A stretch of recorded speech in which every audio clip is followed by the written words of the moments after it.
You are listening to Red Ice Radio. Thank you for tuning in. I'm Henrik Palmgren. I'm from Sweden, and this is an independent radio program that is all about finding answers, truthful answers, that is based on what really is happening in our world.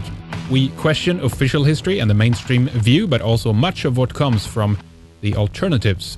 Today we have one of those other impossible tasks ahead of us, trying to counter the character assassination and crook image that the media has built of former President of the United States, Richard Nixon. That's right, Mr. Tricky Dicky, who has developed into an iconic, almost archetypal image of the worst possible politician imaginable throughout all times. Well, you know, we're doing everything we can to go against the grain, right? Question your heroes and uplift your villains.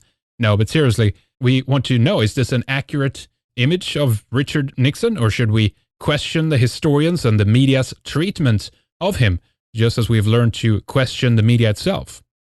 If you're familiar with the media's techniques, you've come to realize that they do shape our worldview, and they provide us with the villains, the victims, and also the heroes, like it was a screenplay directly out of the nightmare factories of Hollywood.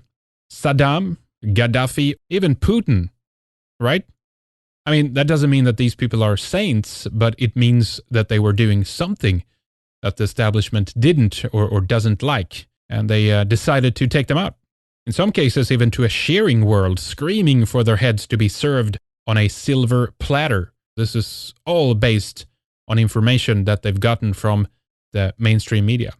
Now, if those accusations that made these people fall are based on falsehood, then it becomes quite scary, doesn't it? Now, I'm not one who's much for trying to save the reputation of any politician. I wish there were more good ones, but I think they are almost across the board, at least these days, part of seedy activities. There are opportunists, populists, and they do what they can to get ahead and make it in a corrupt world of blackmail and backstabbing.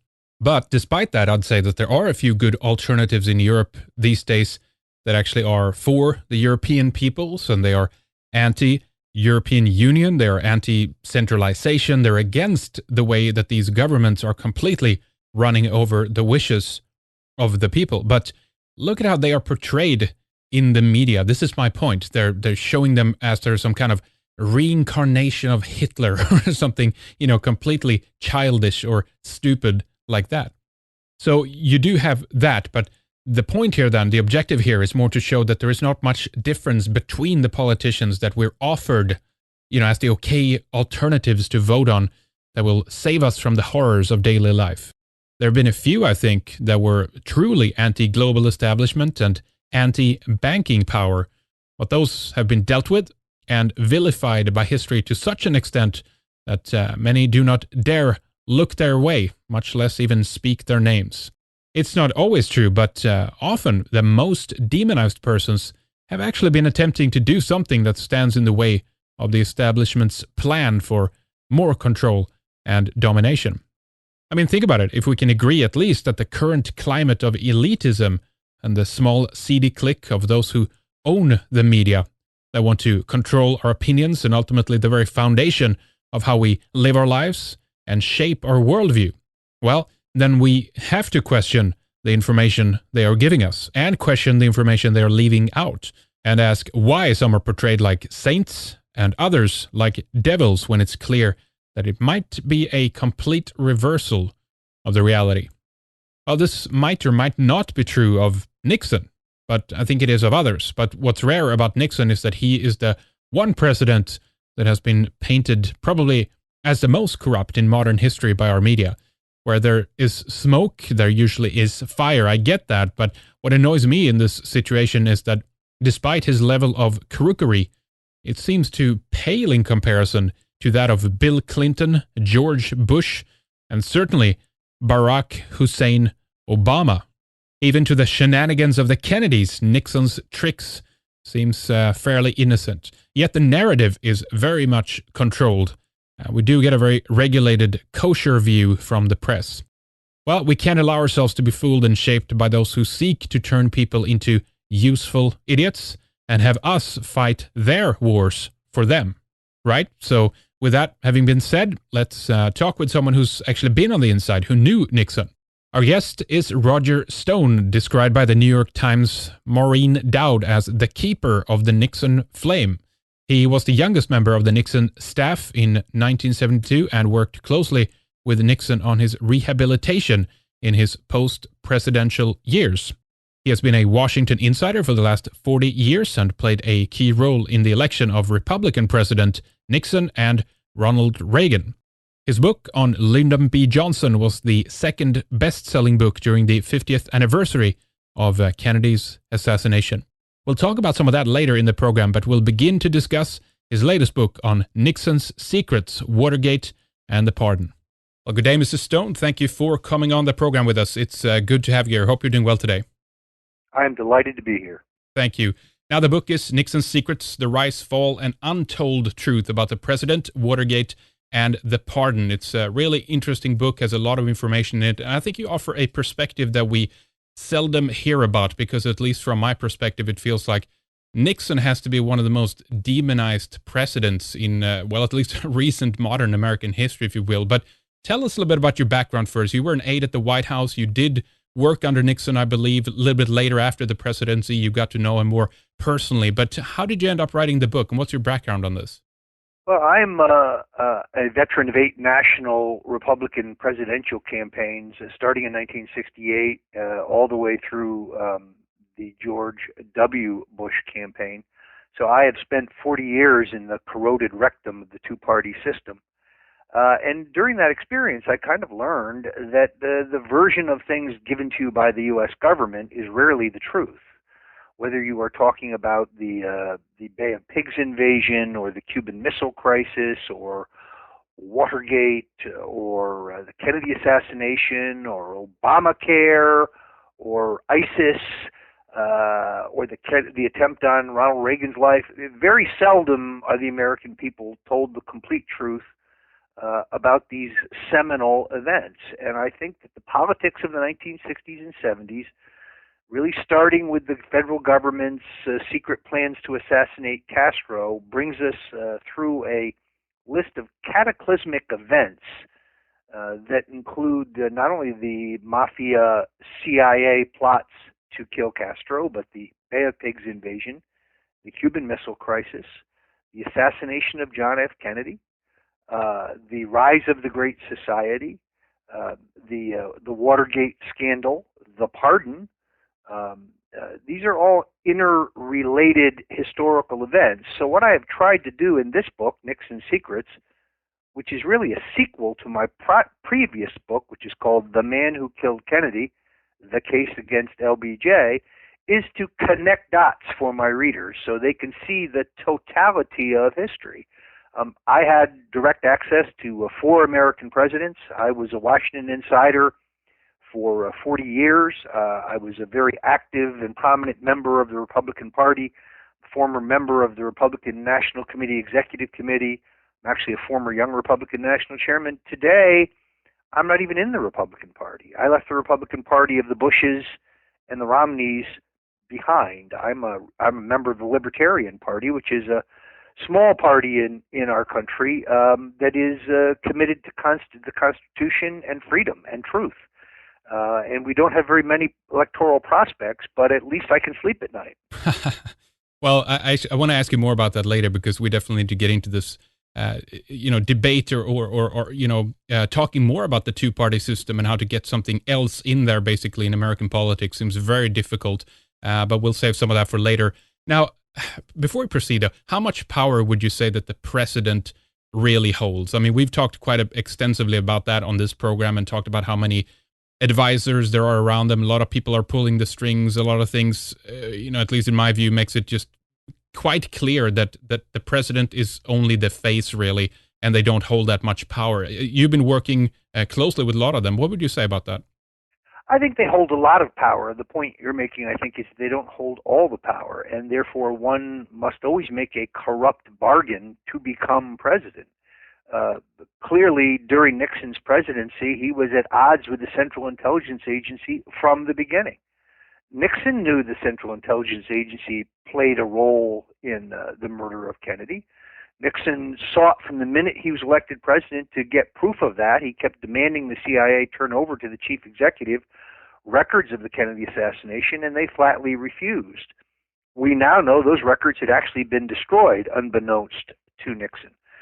So I really think the Nixon administration, to a great extent, was undermined by the hardliners in the Central Intelligence Agency, in the Pentagon, in the Joint Chiefs of Staff, in Army intelligence, because with the election of Nixon, they thought they had the ultimate hardliner. They were shocked when he decided to withdraw American troops from Vietnam. They were aghast when they found out that he had opened back-channel secret negotiations to normalize relations with the Chinese. They were outraged when he was able to broker deep arms control agreements from the Soviets. Nixon became an advocate for peace, and that wasn't in their plan. And therefore, I make the case in my book, the Central Intelligence Agency made plans to kill Nixon just as they had killed Kennedy. They had certainly played a role in the death of Kennedy. And there were two failed assassination attempts on Nixon, both in Miami, Florida. One in which the Central Intelligence Agency planned to infiltrate an anti-war demonstration outside the home, outside the presidential compound in Key Biscayne, Florida, and to use a shoulder-launched rocket to kill Nixon.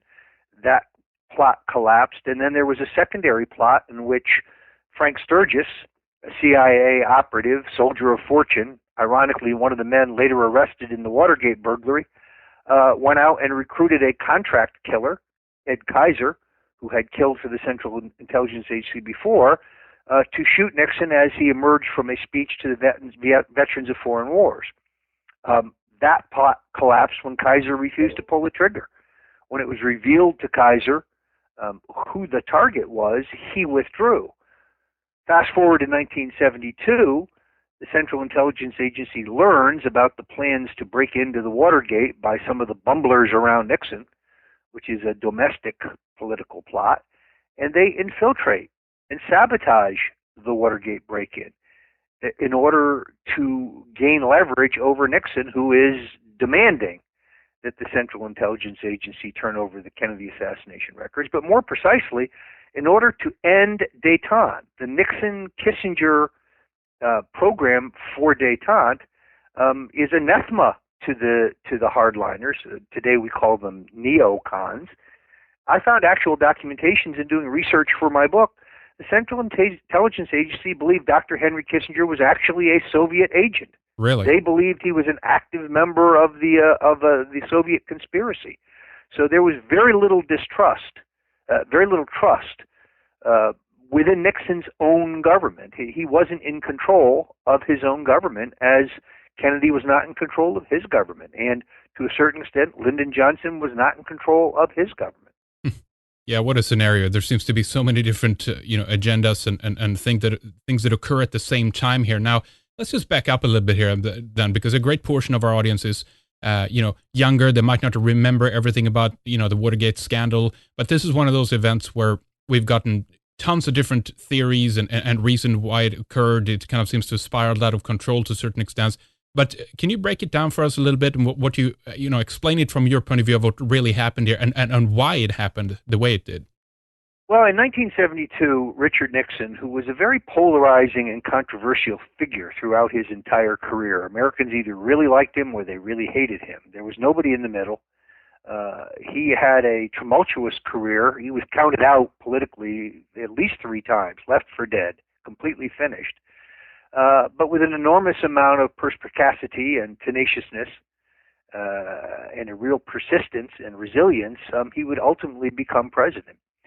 In 1960, he ran for president against John F. Kennedy, who was a very charismatic figure. And Kennedy really used the early techniques of Madison Avenue and American advertising to build a public image of him, for example, as a great family man.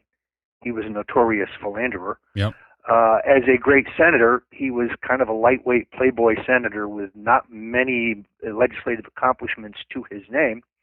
and as a real cold warrior. He actually outflanked Nixon in the presidential election in 1970, running to Nixon's right, saying that Nixon and Eisenhower weren't tough enough on the commies, which is interesting. And they went to a very, very close, hard-fought election for the presidency. The seeds of Watergate are really sown in the 1960 election, even though Watergate doesn't happen until 1972. In essence, although he makes a number of very early mistakes in that campaign, for example, Nixon agrees to 4 televised debates with the lesser-known Kennedy. Kennedy realizes that those televised debates will be judged not on substance, but on appearance and on style. So I think I could suggest Nixon should never have agreed to the debates to begin with, because they had the effect of just elevating Kennedy to the same level as an 8-year vice president who was far better known and at that point more respected than Kennedy. But then bad luck intervenes. Nixon bumps his knee on a car door. His knee becomes infected. He has to be hospitalized with intravenous antibiotics for 2 weeks. He comes out of the hospital underweight, exhausted, still running a fever, still on antibiotics. He rushes to Chicago for their first televised debate. Because he's trying to make up for lost ground, he hits 5 states on his way to Chicago. When he gets there, he looks like walking death. Kennedy gets to Chicago a day early. He spends his day on the roof getting a suntan of the hotel, the roof of the hotel, getting a suntan with 2 hookers. Even Nixon writes in his biography he'd never seen Kennedy looking so fit. The famous author Theodore White writes in his book, Kennedy entered the studio looking like a bronzed god. The first debate was a disaster. It is interesting that those who heard the debate on the radio thought Nixon had prevailed, but those who saw the debate on television overwhelmingly thought that Kennedy had prevailed. Anyway, there were 3 more debates. Those 3 debates, the next 2 debates, did not have as large a television audience as the first, but a much greater television audience. The 4th debate, the foreign policy debate, by all estimations, Nixon's strongest debate, had a television audience that was as great as the first debate.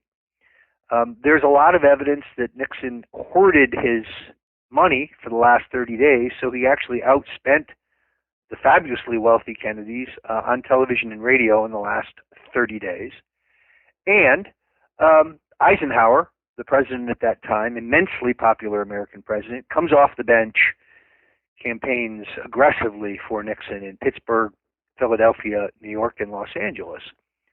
The bottom line is that Nixon won the 1960 election narrowly. He came back from a number of very early egregious errors to win, and then on election night, with help from organized crime, with help from the mob, this election was stolen from him. Stolen in the wards of Chicago, which flipped the state of Illinois, and stolen by John Kennedy's running mate, Lyndon Baines Johnson in New York, where thousands of votes were thrown out. The legitimate votes for Nixon were thrown out, and those ballots were immediately burned, so there could be no recount.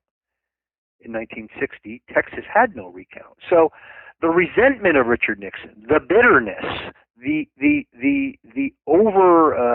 heavy-handedness of the 1972 campaign and Watergate is born in the frustration and resentment of the fact that the 1960 election was stolen by John F. Kennedy and his millionaire gangster father, Ambassador Joseph P. Kennedy Sr. Well, it's very interesting here. I mean, in terms of how it's portrayed today, it's a very, very binary view. Of course, we have the Nixon or Nixon versus the Kennedys. It's kind of like, you know, Darth Vader versus Luke Skywalker in a way. The Kennedys are portrayed as saintly that are coming along to save America. And as you said, a lot of this is based on Madison Avenue techniques, of course. But would you say that Nixon is the most demonized president in modern history? Oh, there's no question. He is totally polarized. By the end of his presidency, he can count on support from neither the left nor the right. He is vilified in America beginning in 1947 when, as a member of the House, the Congress, he pursued an investigation into Alger Hiss, who was accused of being a Soviet spy. Alger Hiss was a very high-level advisor to Presidents Truman and Roosevelt. He was a Harvard graduate. He belonged to the best clubs. He was truly a member of the intellectual and political elite. Ultimately, Nixon would prove that Hiss was lying about his espionage activities, and Hiss would go to prison for perjury. 40 years later, when the Soviet Union fell and Americans got access to KGB documents, we found out that Nixon was absolutely right. Hiss was, in fact, the highest-ranking Soviet spy in the United States. But the mass media really resented Nixon's pursuit of Hiss, and from that time forward, he never was treated particularly well. But you're absolutely right. The idea of the Kennedys as dashing, charming, sophisticates, and Richard Nixon is kind of a square, middle-class, boring everyman, is the narrative. Here's the truth. John F. Kennedy was a methamphetamine addict. He was functional only with daily injections of methamphetamine, a proprietary formula, where he was being injected by Dr. Max Jacobson. Jacobson would later lose his medical license for the use of methamphetamine. There was a giant struggle among President Kennedy's doctors. His mainstream doctors, Dr. Janet Travell and a Dr. Cohn, struggled mightily to get Jacobson away from the president. On the eve of the famous Nixon-Kennedy presidential debate, when John Kennedy needed a little jolt of energy, he actually got an injection in his voice box from Dr. Jacobson. On the eve of the Kennedy-Khrushchev debate at the summit in Vienna, we know historically, as a negotiating technique, Khrushchev kept Kennedy waiting for hours. The problem with that is that Kennedy's methamphetamine injection kept wearing off. He didn't have, as he put it, his edge.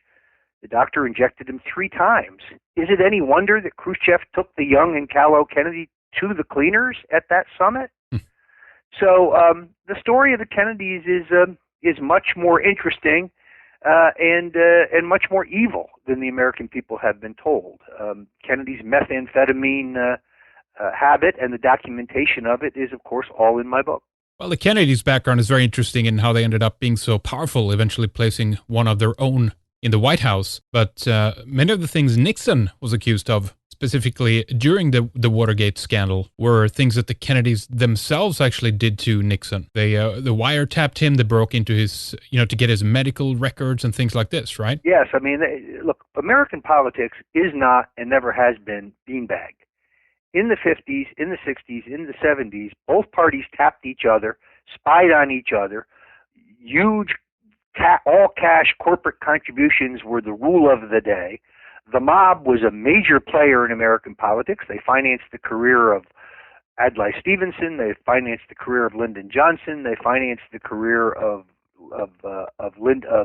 John Kennedy, and they financed the career of Richard Nixon. There were no campaign finance laws. Everything was done on the basis of cash. Yes, the Kennedys broke into and wiretapped Nixon's hotel on the eve of the second Kennedy-Nixon debate. Yes, they had somebody break into his doctor's office and steal his medical records in New York City.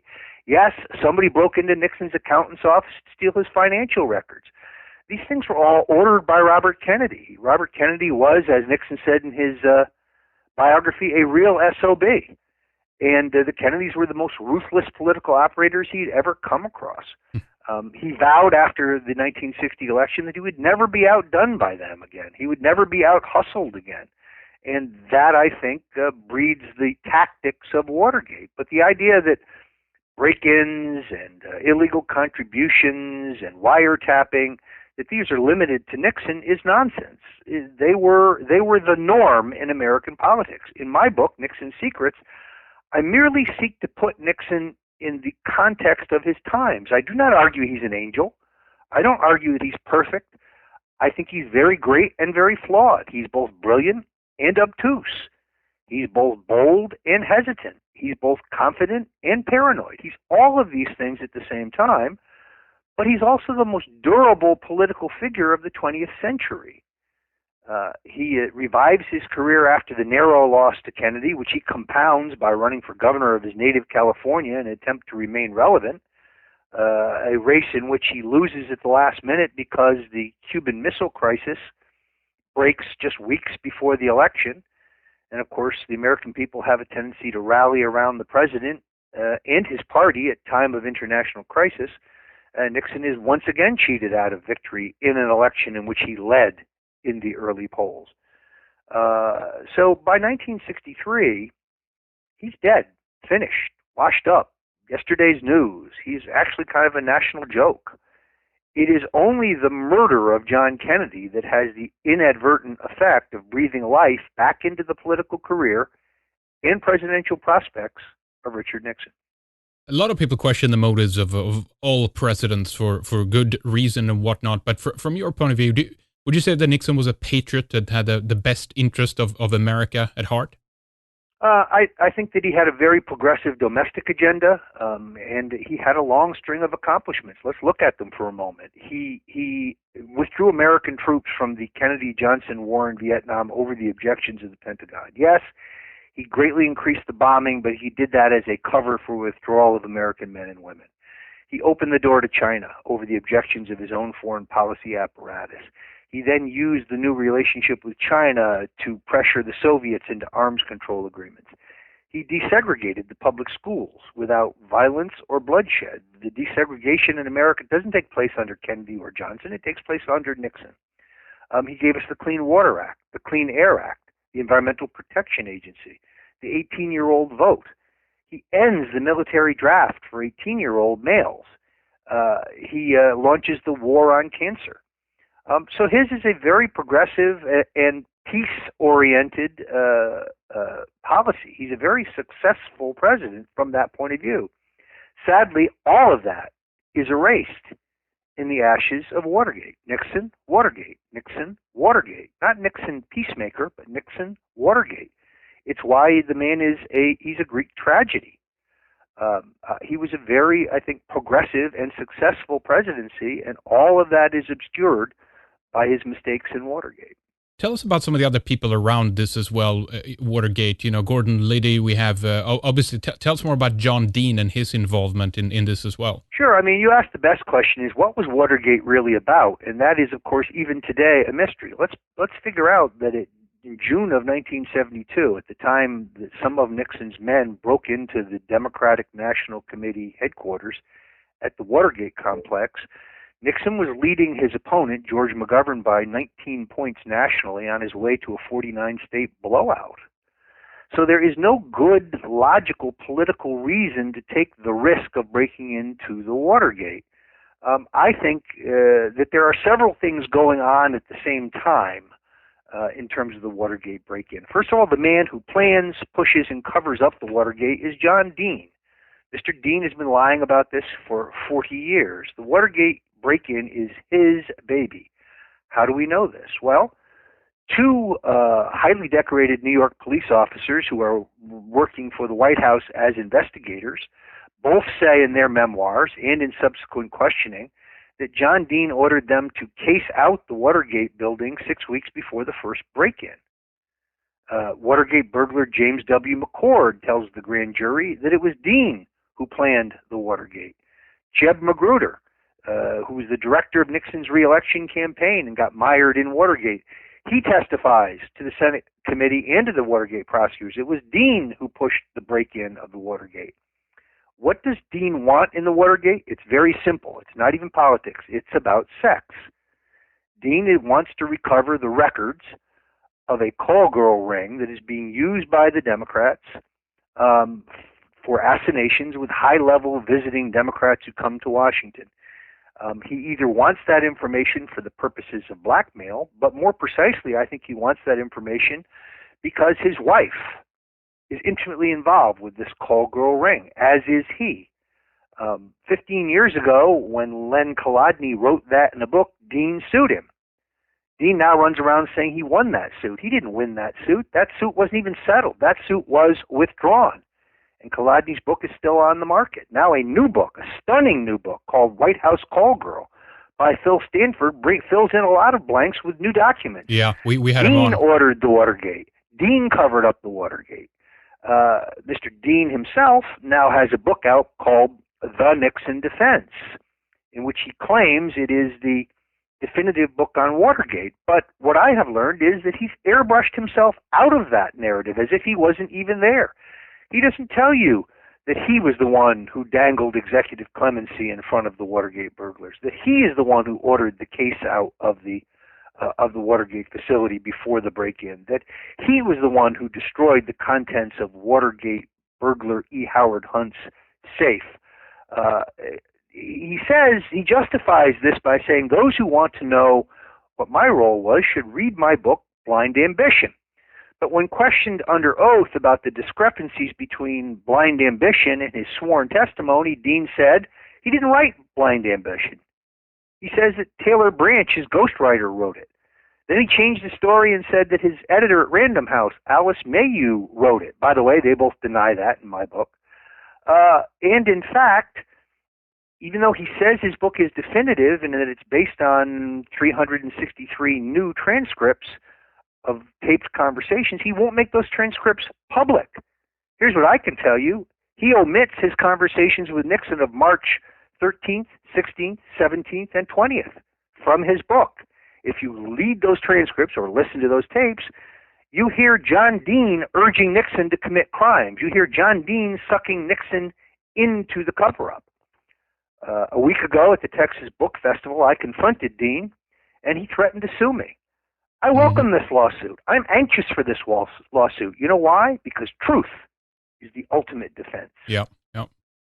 Wow, this is very interesting. So what's your take on that? And what tell us a bit more about the background, the reasoning behind all this, because we have a lot of players involved who are not only, seeking, power, of course, but there's a lot of personal gain in politics, and we have the mob being very strong at the time, and at the same time we have CIA operating and doing their own kind of activities and shenanigans. But is there really anyone pulling the definitive strings here? There just seems to be so much different objectives and power-hungry factions here that are trying to gain power. Is there anyone really in charge? Yeah, this is almost like a Keystone Cops movie because there's so many things going on at the same time. First of all, John Dean, Jeb Magruder, and Gordon Liddy are trying to break into the Watergate.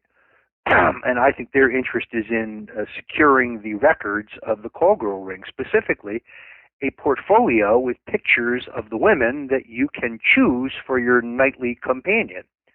That's what they're after. One of the Watergate burglars, Eugenio Martinez, is arrested with the key to the desk drawer where that portfolio is kept.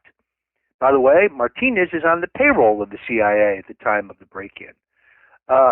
The CIA, to the contrary, they learn about the Dean-Magruder-Liddy plan, and therefore they infiltrate. Once Watergate burglars E. Howard Hunt and James McCord are recruited for the break-in team, the CIA is now at the table. Those men are both still working for the CIA and reporting to case officers.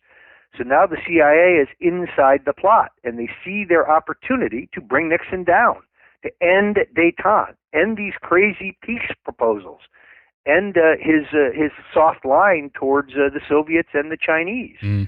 Indeed, the whole idea here is, with the succession of Ford, détente is done. Henry Kissinger maintains his title as Secretary of State under Ford, but power shifts to Donald Rumsfeld and his deputy, Dick Cheney, the White House Chief of Staff, and then later the Secretary of Defense. Détente is over, and the CIA, with the removal of Nixon, achieves their goals. Many on the left could not remove Nixon at the ballot box. Therefore, they had to remove him in a coup d'etat. Now, that's not to say that Nixon didn't fall of his own hand, because when he learned about the Watergate break-in, regardless of what the reason was or the goal was, he should have fired everyone involved. Right. Instead, he instinctively covered up, and that was the beginning of the end. It wasn't his involvement. He didn't know about the break-in in advance. It was the cover-up that brought him down. So why we say in American politics, it's not the crime that gets you, it's the cover-up. Yeah, exactly. Let me ask you a little bit more about, the detente and what happened with Soviet and U.S. relations around, this period as well, and how you view, let's say, Soviet infiltration of American politics and everything, and how real that is. Because again, just like kind of this Nixon view that people have, they view McCarthyism as some kind of crazy kook that's just running around, that's paranoid, and there's nothing to it. But was there a real threat at the time from Soviet infiltration, and were they smart to be paranoid about all of this, do you think? There's no question. There's a terrific book called Blacklisted by History by M. Stanton Evans, Yes. which I think makes an authoritative case that the threat of Soviet infiltration of our government during the Roosevelt and Truman administrations was very real. Our nuclear secrets were being stolen by Soviet agents. Among the liberals populating the State Department and the diplomatic corps were many Soviet moles. Nixon forged his teeth politically on anti-communism. As we discussed, he was the man who nailed the Soviet spy Alger Hiss. So this is why the neocons, the hardliners, really thought Nixon would be very pliable as president. Nixon was a realist. He realized the war in Vietnam was fruitless, that we were spending American lives and treasure in an endeavor that we could not win. He also understood that it was foolish to leave a nation of millions and their markets, the Chinese, out in the cold. He realized that the Soviets were more concerned about the Chinese than us. And therefore, if he opened the door to China, he could play the Chinese and the Russians off against each other to the benefit of the United States. Yeah. He rewrote our entire geopolitical strategy. Get your two biggest enemies to fight among themselves. That's genius. And the arms control reductions he got from the Soviets saved this country hundreds of millions of dollars and made for a much, much safer world. So I do think that there was a legitimate threat of domestic communism, subversion in this country. I think that McCarthy was on to something. His tactics were sloppy, there's no question. But it's hard to come up with the name of all these people he ruined, all the innocent people he ruined. Henrik, name one. Name one. Mm-hmm. Yeah. You can't. Yeah. There isn't one.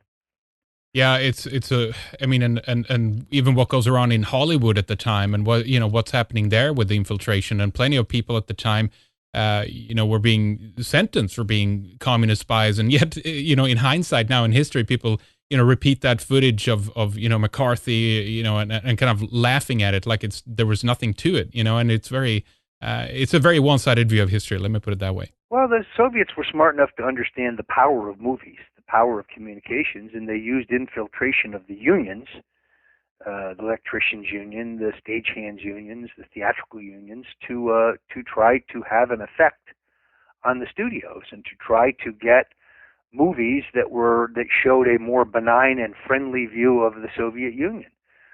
This is all historically documented. The idea that Ronald Reagan was some kind of lunatic because he was trying to ferret out communist subversion in the motion picture industry in the 40s and 50s is nonsense.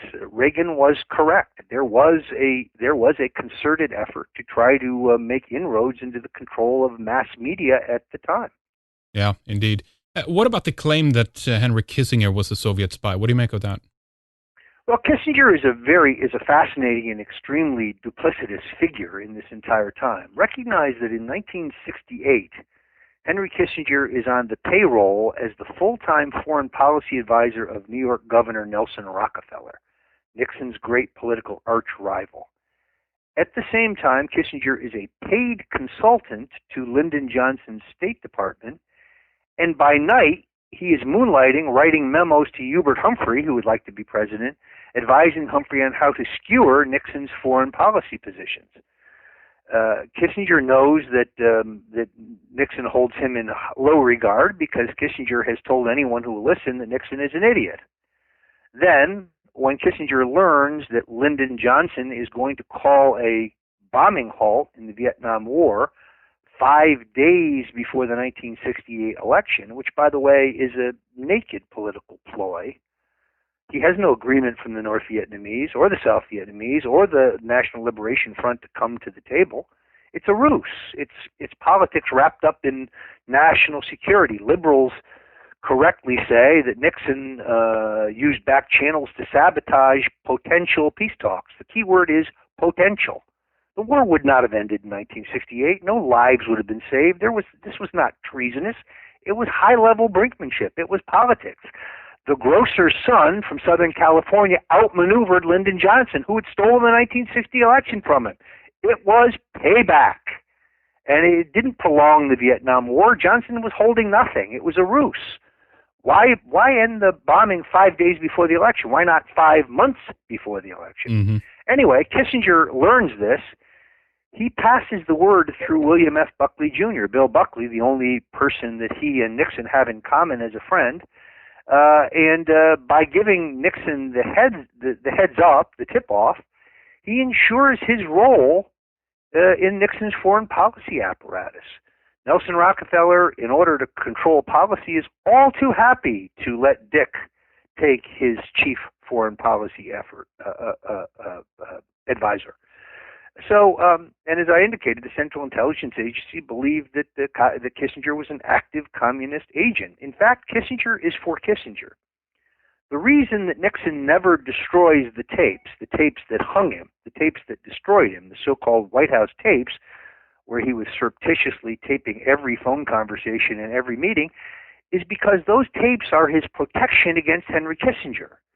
He knows that after his presidency, Kissinger will try to take credit for the opening to China. By the way, Kissinger was opposed to the opening of China. Mm-hmm. He knows that Kissinger will take credit for the arms control agreements with the Soviets. He knows Kissinger will take credit for the ending of the Vietnam War. The reason he keeps the tapes is to prove that it is Nixon who is the strategist. It is Kissinger who is the implementer, not the other way around. Now, tell us about the pardon and what happened here, because it's, it's an interesting story how this unfolded in terms of, Gerald Ford gets in there and there's a lot of things that I guess they're just basically trying to prevent from unfolding a potential, political disaster that would kind of shatter America's political system. Is there a reason behind the pardoning of Nixon here?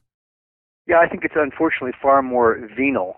In essence, what happens is once it becomes clear that Nixon has taped all of this conversation, there now exists a record of the cover-up. And that's the beginning of the end for Nixon. So things fall apart very quickly. He goes from winning the greatest electoral majority in American history at that point in 1972, beating his opponent in 49 out of 50 states, to being driven from Washington, a year and a half later. He probably would have survived had he destroyed the tapes, but he didn't destroy the tapes for the reasons we discussed. There's some evidence that he actually gave the order to destroy the tapes, or at least to sort through them, to sort out the foreign policy stuff that he could use to protect himself and destroy the rest, but that just never happened, and therefore he is driven from office. Now, Nixon realizes that he's probably going to be prosecuted and sent to prison. And therefore, I believe Vice President Spiro Agnew is shuttled out of the way because he won't pardon Nixon. They drive him from office based on some trumped-up charges of financial irregularity. He ultimately only pleads to a minor tax charge. He serves no punishment for it. He writes in his own book that the Central Intelligence Agency set him up, that the whole thing was a fraud. And Nixon very carefully picks Gerald Ford, not Ronald Reagan, not Nelson Rockefeller, not Barry Goldwater, but Gerald Ford. Why? Because Ford is a man on whom Nixon has leverage. Nixon knows that as a member of the Warren Commission, Congressman Gerald Ford is responsible for altering the autopsy records of John F. Kennedy at the request of J. Edgar Hoover, moving the description of the bullet in Kennedy's upper left back to his lower neck in order to accommodate the government's so-called single bullet theory. Now, we know this to be an absolute fact because the autopsy itself would be declassified in 1987, and the New York Times and Associated Press would both report that Ford had altered the autopsy in his own handwriting. Nixon knew this in 1974, and therefore he dispatches his chief of staff, General Alexander Haig. There's a lot of evidence that Haig is himself a double agent, really working on behalf of the hardliners at the Pentagon to get Nixon out of office, but at the same time working to broker a deal so that Nixon will keep his mouth shut. He goes to Ford on August 1st, 1974. He arrives at Vice President Ford's office, and he finds that Ford is accompanied by one of his aides, Robert Hartman. Haig won't talk in front of Hartman. He leaves. 3 hours later, he circles back for a private one-on-one meeting with Ford, and he says, "Look, Jerry, if Nixon's going down, he's taking everybody with him. He knows what you did in Dallas. He's going to talk about it at the trial. The CIA, their involvement with Kennedy, he's going to lay it all out. So if he's going down, he's taking everybody with him." It is absolutely clear from August 1st, 1974 forward that Ford has decided to pardon Nixon, to silence him, because he will spill all the dark secrets of the American government. And he's been at the table for long enough to know the dark secrets. So Nixon, I think, was of mixed minds. He kind of wanted to go to trial because he was going to lay it all out. At the same time, he wasn't interested in serving any time in jail. So he blackmails, in essence, Ford for a pardon. Ford pardons him, which probably costs Ford his 1976 re-election against Jimmy Carter. Of course, Nixon then goes on to write 10 best-selling New York Times best-selling foreign policy books, and ironically emerge later as a key foreign policy advisor for President Bill Clinton during the time of the collapse of the Soviet Union and the tumultuous events in China. So Nixon is nothing if not the ultimate survivor. He is a survivor, and of course, four American presidents attend his funeral. President Bill Clinton gives the eulogy at Nixon's funeral, and he says, "Let the days of judging Richard Nixon on anything other than his entire record be past." It's really the point of my book. Let's look at the whole man, the mistakes as well as the achievements. And it's a stunning and fascinating story, a Greek tragedy, if you will. He's a tragic figure, but he's a compelling and interesting figure, and he's the most dominant figure in American politics in my lifetime. It's just one long string of corruption, really. There's no break. One event takes over after the other, and it's amazing when we go back in history and view it like that and realize that it's that's really how it's laid out. But wouldn't that be something if Nixon decided in some capacity to speak out even on his own? I mean, did he talk anything more about this? Because, I mean, it seems to me that if he held this possibility of being able to take so many people down, that's another reason, I guess, why he would be so much demonized of the way of kind of preemptively trying to discredit him in a way. Did he ever speak about this in any capacity? He was not a very retrospective or introspective individual. I spent a lot of time with him, a lot of time alone with him, and after he had a couple cocktails, he could become loquacious and more forthcoming. But generally speaking, he was more interested in the future than the past. I mean, I had the privilege in his post-presidential years of being an advisor, carrying a lot of messages for him, doing soundings politically around the country, passing messages. I passed a number of handwritten memos between Nixon and President Reagan during Reagan's time, and also messages from Nixon to President George H.W. Bush, whom, by the way, Nixon never had a terribly high regard for. In fact, I'd go so far as to say that he had a low regard for him.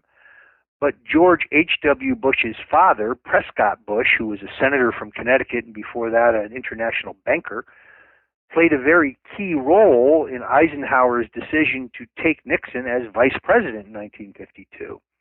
So Nixon had a long-term loyalty and appreciation for Prescott Bush, and therefore he gave George H.W. Bush, who really kind of bombed out in his political career after losing 2 U.S. Senate races in Texas, a series of appointed jobs that would keep Bush's presidential prospects and his political career alive.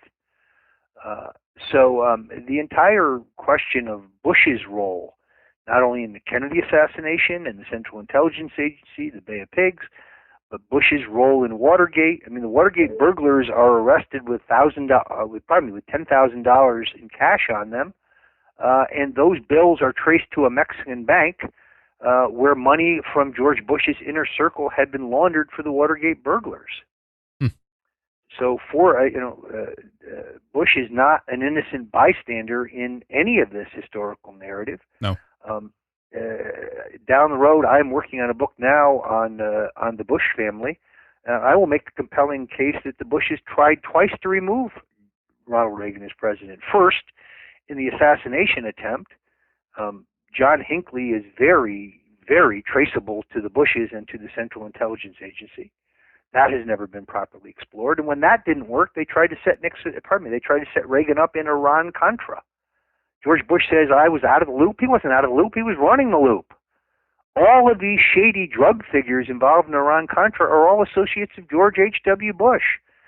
So Bush had seen Kennedy removed in a coup d'etat. He had seen Nixon removed in a coup d'etat, and he thinks his best chances of becoming president are to remove Ronald Reagan in a coup d'etat. Yeah. Well, Roger Stone, we're going to take a break here in a couple of minutes, and then we're going to pick up after the break. I have a lot more questions for you, not only about the Nixon's scenarios and everything that occurred around him, but also the future. I want to ask you more about that, America's politics and your own role in the libertarian alternatives, etc. A lot more about that. But tell us more about the book, where people can go to pick up copies of it. Please let us know if there's any website or Twitter account feeds or anything like that you'd like to give out to our audience as well. Sure, you can go to nixonsecrets.com, one word, no apostrophe, nixonsecrets.com. There's a lot of information about the book. There's a photo gallery there. There's links where you can purchase the book. There's a number of articles that have been written about it. You can go to Facebook, where there's a Facebook page for Nixon Secrets. You can also go to Amazon.com or to BarnesandNoble.com. My book on Lyndon Johnson and on the Kennedy assassination has just come out in paperback, The Man Who Killed Kennedy, The Case Against LBJ, with 2 new chapters and an extensive afterword. I kind of recommend reading that book first, because my book on Nixon is in many ways a sequel. These parts all fit together, same cast of characters. Let me give you the most staggering statistic. Of the 6 Watergate burglars, 5 of them are on the ground in Dealey Plaza on November 22nd, 1963. Those 4 men are also at the Bay of Pigs invasion. Those 4 men are also involved in the Kennedy assassination, the Castro assassination plots. So whether it's George Bush or whether it's Frank Sturgis, history is the same series of characters who keep popping up again in the Kennedy assassination, Watergate. The same people. This is not a coincidence. Oh, surely not. Absolutely. All right. Well, the books here then, if you want to read them in chronological order: The Man Who Killed Kennedy, The Case Against LBJ, and then the one we've been talking primarily about here today so far is Nixon's Secrets, The Rise, Fall, and Untold Truth about the President, Watergate, and the Pardon. The website is nixonsecrets.com. We'll have that up on our websites as well. All right. Well, we'll take a short break here, Roger. Stay with us, and we'll be right back. We'll proceed with the second hour right after this break. We have much more to discuss with Roger Stone. And we'll not only talk more about the JFK assassination and Nixon, but we'll get into recent politics as well and discuss the upcoming 2016 election in America, the Libertarian Party, the prospect of getting a Libertarian candidate on the ballot. We'll discuss the changing demographics in America and the Republican response to this, as both parties, the Democrats and the Republicans, are getting more and more similar as they try to go for the same voters. As they do this, of course, more exclusion is going to take place, and there's a number of different scenarios that might arise from this, not only a third party, but even down to the fact that there might be secession in America. We'll talk more with Roger about that. So more is coming up. Please join us at redicemembers.com for much more. Go there, sign up, and tune in. We have some good guests for you lined up as well. Brian Hooker on the CDC whistleblower and the autism vaccine link. We also have Arthur Topham, Daniel Hammarberg, Jason Erb, Neil Kramer, Carlos Morales,